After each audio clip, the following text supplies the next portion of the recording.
Yang diharapkan adalah saya dan saudara akhirnya berjalan, merubah kehidupan kita, bertransformasi menjadi seorang murid. Di dalam proses pemuridan ini kita terus-menerus menjadi murid.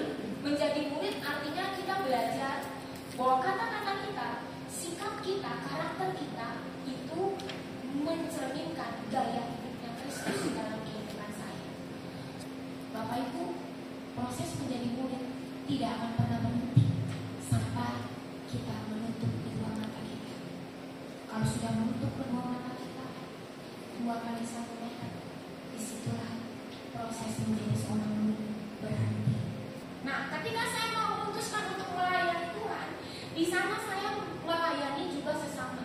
Bukan berarti saya nggak pernah ketemu dengan orang-orang yang menjengkelkan. Saya bertemu dengan orang yang menjengkelkan. Saya bertemu dengan orang yang nggak saya sukai.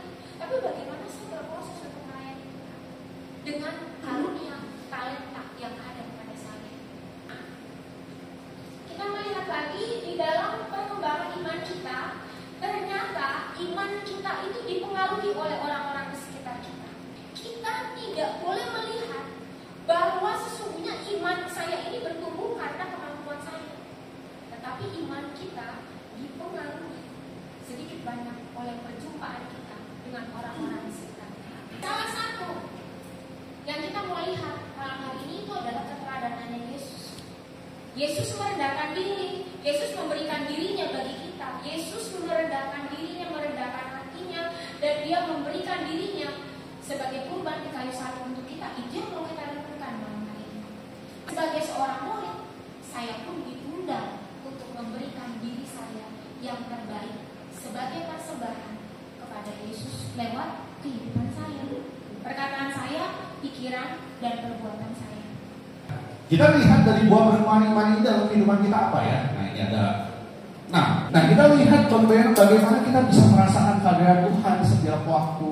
Bagaimana kita bisa mendapatkan satu kepekaan akan mencari akan panggilan hidup, ya, mencari panggilan hidup, panggilan untuk mengasihi Tuhan dan sesama, panggilan untuk mengasihi kebenaran, panggilan untuk melayani dan menghasilkan buah-buah roh atau buah-buah iman. Ya.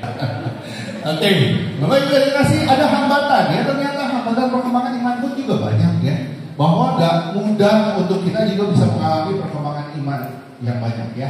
Mengabaikan kehidupan rohani, memisahkan diri dari gereja, ikut arus duniawi, kehilangan prioritas, banyak menerima dan sedikit memberi, terbelenggu oleh dosa dan belum bangkit. Kabar baik ini adalah satu kabar sukacita yang kita mau bawa kepada siapa? Nah, pertama itu adalah umat Katolik aktif, kedua itu umat Katolik non aktif, ketiga bagi mereka yang meninggalkan gereja, keempat kaum muda, dan yang terakhir itu adalah kaum lansia dan orang-orang yang berkebutuhan khusus. Membawa kabar baik ya kepada Katolik aktif.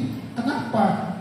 Kenapa mereka perlu mendapat bawaan kabar baik? Ya, Evangelium 15 berkata, gereja adalah penginjil, tetapi dia dimulai dengan menginjili diri sendiri. Ya, kita lihat di sini kita bisa lihat bagaimana pertemuan antara anggotanya, pertemuan akan membawakan kehangatan dan kebersamaan. Anak-anak Katolik aktif itu bukannya mereka tidak aktif karena mereka nggak ada yang ngajak aktif. Ya, nggak ada yang bawa mereka ke gereja. Yuk datang ke gereja, rasakan Tuhan. Kalau merasakan Tuhan, merasakan hadirat Tuhan, dia nanti akan merasakan sendiri. Setelah dia merasakan sendiri, barulah dia akan Tuhan bekerja dan Tuhan akan bawa lebih lagi. Ketiga itu adalah umat Katolik yang meninggalkan gereja. Ya, kenapa umat Katolik meninggalkan gereja? Ya, Bapak Ibu bisa lihat di buku nanti contoh-contohnya banyak. Ya, saya mau highlight beberapa aja. Ya, saya mau highlight 3 aja di sini. Ya, menikah dengan orang non Katolik. Nah, contoh Bapak ada gereja terlalu banyak aturan. Itu rolan. Ya, kasus negatif dalam gereja. Ya, dan itulah yang akan bisa merusak orang dan membuat mereka meninggalkan gereja. Maka dari itu orang-orang kayak gini kembali harus diapain?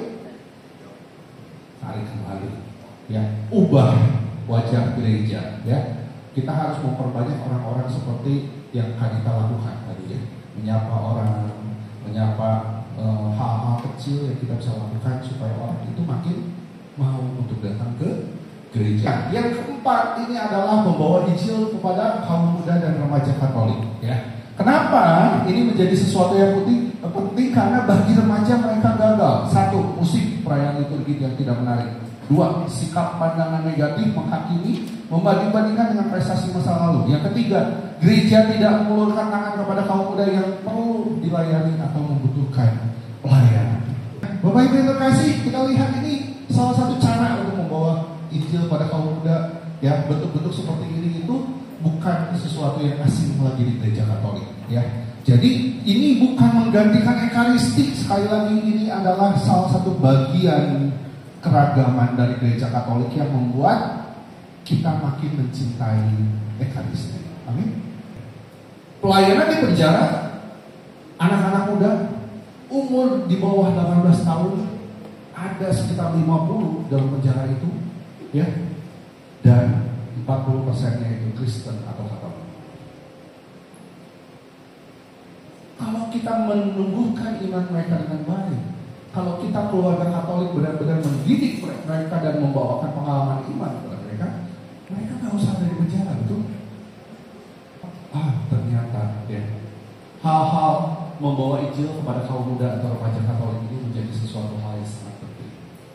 Ya, maka dari kemudian yang terakhir itu adalah bagaimana membawa kabar Injil kepada umat lansia dan kebutuhan khusus. Maka dari itu salah satu yang penting di gereja itu adalah fasilitas, ya. Kalau misalnya untuk tiap kebutuhan khusus, udah nggak sih diakses gereja kita dengan orang-orang yang kebutuhan khusus, misalnya dengan kursi roda atau lansia yang udah kakinya udah susah, gitu ya. Nah, ini sesuatu yang mungkin kita harus pikirkan, gitu ya. Bagaimana kita memperhatikan mereka dan membawa mereka juga untuk merasakan sukacita dan pengalaman iman. Amin.